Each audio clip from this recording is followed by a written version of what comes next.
All right, we're diving deep into an ancient system of sacred service. Now, on the surface, it might just look like a bunch of rules and rituals about a tent out in the desert. But what if I told you this entire system is actually a shadow?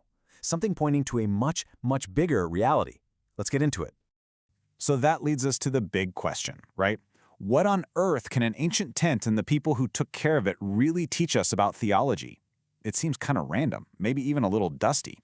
But, as we're about to see, this simple structure is actually the key to unlocking a massive theological idea. Okay, so to really wrap our heads around this, we've got to go back in time. We need to understand what this sacred dwelling was and what it really meant to the people of ancient Israel. So this thing was called the tent of meeting, or the tabernacle. And you've got to understand, this wasn't just any old tent. I mean, for a nomadic people wandering through the wilderness, this portable sanctuary was the absolute center of their universe. It was the literal, physical place where the presence of God was said to dwell right there with them. And this is really the key to the whole thing. Every single law, every ritual, all the meticulous work that went into the structure, it all had one goal: to make sure the holy presence of God could safely stay right in the middle of their camp. Honestly, their survival as a people depended on it. So if this tent was basically the most important place on earth for them, who was in charge of taking care of it? Well, that brings us to this idea of a very specific, ordered service. See, caring for this sacred space wasn't just a free-for-all. The book of Numbers tells us that one tribe in particular, the Levites, were chosen and set apart for all the duties connected to the tent of meeting. It was their job and their job alone. And wow, were these duties organized. First, you had transport. Every time the nation moved, the Levites were in charge of carefully packing up and carrying every single piece of this holy place. Then there was care, the constant upkeep of the tent and all the sacred objects inside. And finally, service. They helped the priest with all the rituals that kept the whole system going. It was this incredibly detailed, meticulously ordered operation. But when you see all this incredible detail, this almost obsessive level of care and order, you have to wonder. We're told that this whole thing was a shadow. Okay, but a shadow of what, exactly? And this, right here, is where we make the big pivot from the physical world to the theological. Because it turns out, this whole system wasn't really the main event. It was pointing towards something else.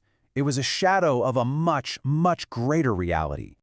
This quote really gets to the heart of it all. The big idea here is that the tabernacle, this physical tent, was just a shadow, kind of like a blueprint or a preview of a greater reality that in Christian theology would ultimately be fulfilled in the person of Christ. So you see, the Levites' very specific, ordered service, it was about way more than just tent maintenance. It was a living, breathing, physical pattern. Every careful step, every assigned duty was part of this grand foreshadowing of a spiritual reality that was still to come. So how does this all actually connect? Let's put the shadow and what's seen as its fulfillment side by side and look at what they call the true dwelling of God. Okay, this makes the connection crystal clear. On one side, you've got the shadow, the tabernacle. It's temporary, it's physical, it's a movable place for God's presence. And on the other side, you have what's called the reality, Christ, who is described as the true, permanent, living dwelling of God among humanity. Do you see how it all fits together now? That meticulous, ordered service the Levites performed around a temporary tent wasn't just busy work. It was a centuries-long preview, a foreshadowing of the one who would one day be called the true dwelling of God among men. So why is this idea so important? Well, for a few big reasons. For one, it creates this unified story that connects the Old and New Testaments. It also gives profound meaning to what might otherwise just seem like really old, obscure religious practices. And maybe most importantly, it suggests that there are deeper layers of purpose woven into historical events themselves. And all of this leaves us with one final, pretty big question to think about.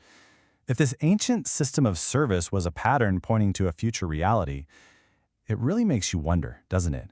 What other patterns, in history or even in our own lives, might be connecting our past to our present?